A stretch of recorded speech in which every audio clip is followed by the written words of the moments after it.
네, 안녕하세요. 또 영상을 켜봅니다.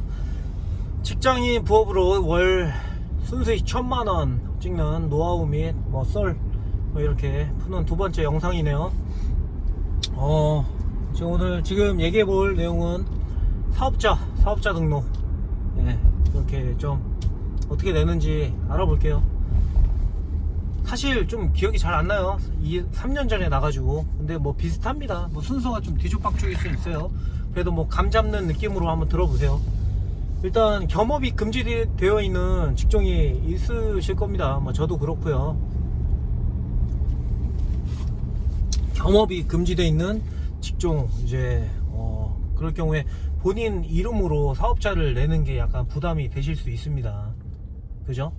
그래서 그럴 경우에는 뭐 몇 가지 방법이 있는데, 일단 첫 번째는 사업자를 내지 않고 판매하는 겁니다. 아마 네이버에서는 월인지 년인지 모르겠는데 400만원인가 4천만원인가 이하 기준은 알아보세요. 그 이하로 판매하는 경우에는 사업자 등록하지 않아도 개인들이 판매가 가능합니다. 예, 개인들이 판매가 가능하고요. 그리고 다른 방법은 결혼하셨으면 와이프, 아니면 결혼 안 하셨으면 형제, 자매, 부모, 뭐 이런 나이가 좀 있으시면 자녀분 이름으로 사업자를 내시는 방법입니다. 그러시면은 뭐 회사에서 뭐 알 수가 없습니다. 그렇게 해서 사업자를 내셔도 되고, 아니면 그냥 본인 이름으로 사업자 내셔도 직장에서는 그걸 알 수가 없어요. 검색하거나 뭐 어디 딱 나타나거나 뭐 직장에 뭐 경고 날라오는 게 없거든요. 그래서 사실 내 입으로 말하지 않는 이상 모르는데, 좀 이제 꺼림칙하다 그러면 그냥 가족 이름으로 사업자를 내시고 본인이 이렇게 운영하시면 됩니다. 근데 그 가족분의 동의가 있어야 되겠죠. 뭐 부부 같은 경우에는 같이 뭐 하는 거니까. 뭐 저는 와이프 이름으로 사업자를 냈었고요.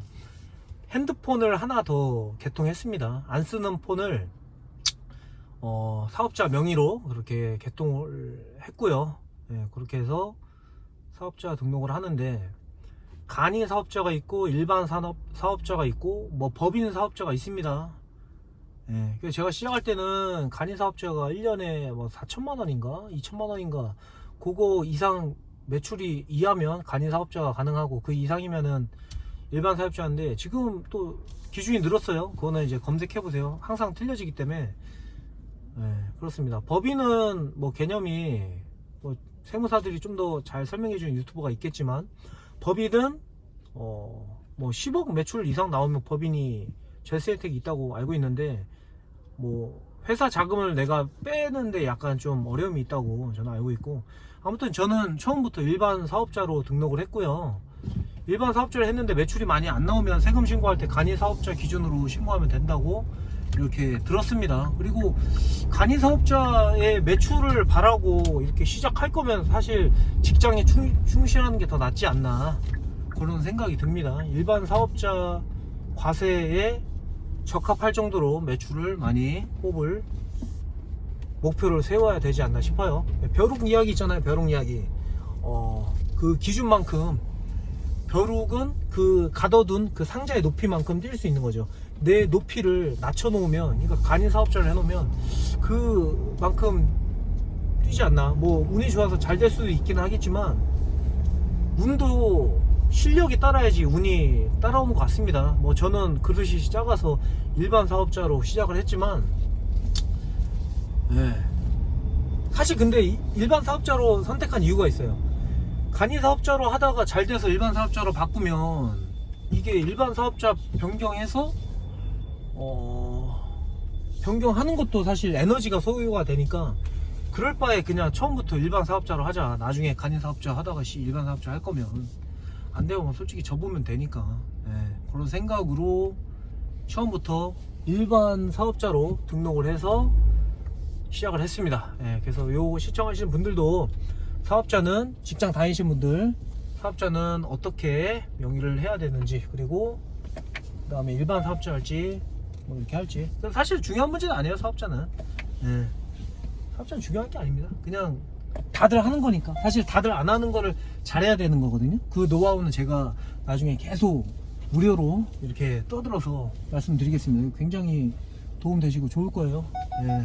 어느 유료 강의보다 저는 괜찮을 거라고 저한테 얻어가신 정보가 자부합니다.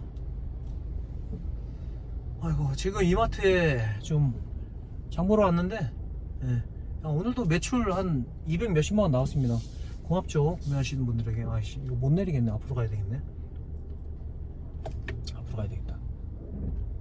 예. 그래서 일반 사업자로 내시는 걸 저는 추천드려요. 나중에 바꿀 바에. 바꾸는 것도 에너지고, 예, 우리 직장인들은 시간과 에너지가 많지가 않잖아요.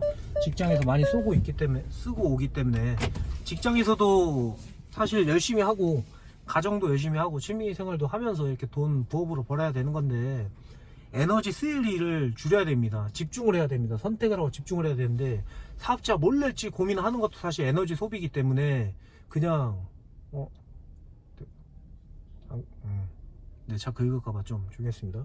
앞에서 카트 끌고 가는데, 그냥 바로 그냥 일반 사업자 내시는 걸 추천드리고, 연매출 뭐 10억 이상 나오면은 법인 전환하시고 하는 게 맞는 것 같고, 근데 그러려면 그 정도의 경험이 있어야 되는데 처음부터 법인 하는 거 좀 에바가 아닌가 싶어요. 예, 진짜 사업수완 좋고 내 모든 전심 전력을 투자하고 뭐 이럴 거 아니면은, 예, 법인이 좀 힘들고 그만큼 매출 내기도 힘들고, 또 10억 매출 나려면 또 자본이 10억 있어야 돼요. 아무튼 일반 사업자 저는 추천드리고, 내는 거는 그리고 뭐 좀 더 검색해 보시겠지만 세무사 가면 돼요. 세무사 가도 되고, 아니면은 이제 아마 제 기억으로는 컴퓨터로도 이제 자영업 신청을 사업자를 낼 수가 있는데, 컴퓨터로 내도 됩니다. 컴퓨터로 저기 어디야, 국세청인가? 예, 막 그런 데 들어가 가지고 사업자 신청하면 돼요. 근데 아마 좀 가는 게 더 편할 수도 있어요. 이제 집 근처시면은 가서 등록하시고, 업종 업태 막 이렇게 선택하는 게 있는데, 그냥 전자상거래로 하시면 되고, 온라인 쇼핑몰 하실 분들은 제가 한 걸 말씀드린 거예요. 도소매로 하시고 전자상거래로 하시면 됩니다. 소매로만 하셔도 되는데, 일반 사업자, 그 얘기를 설명드려야 되겠다. 일반 사업자로 하시면은 좋은 게 뭐냐면, 내가 세금계산서를 떼줄 수가 있어요. 세금계산서를 바뀌어서 간이 사업자도 뗄 수 있는지 모르겠습니다. 근데 제가 알기로는 일반 사업자가 세금계산서를 떼줄 수 있고, 그러면은 도매로 내가 물건을 또 줄 수가 있는 거죠. 나중에 제가 제 영상을 통해 가지고 제품 소싱하는 거, 공장에서 물건 가져오는 법, 해외에서 수입해 오는 법, 이런 것들을 노하우를 쭉 알려드릴 건데, 일단은 내가 물건을 싸게 가져오면은 또 도매로 줄 수가 있잖아요. 그러면은 대량으로 또 납품이 가능하기 때문에 그런 기회를 가지시기에는 일반 사업자로 하시는 게 좀 괜찮지 않나 싶고요. 예. 그렇습니다. 그래서 국세청에서 몇 개 내면 되고, 그리고 또 말씀드릴 게, 통신 판매하고 통신 판매 신고업을 해야 되고, 에스크로 신청도 해야 되고, 뭐 그런 게 있습니다. 예. 통신 판매 신고, 에스크로 신청, 그 다음에 뭐 사업자 등록, 그 다음에 뭐 안 만들어도 되지만 통장을 따로 만드시는 걸 저는 추천드려요. 사업자용 통장을 하나 개설하시고 사업자용 카드를 하나 만드시는 걸 추천드립니다. 왜냐면 나중에 세금 계산할 때, 또는 저기 비용 처리나 뭐 이런 거 할 때 하나의 카드, 하나의 통장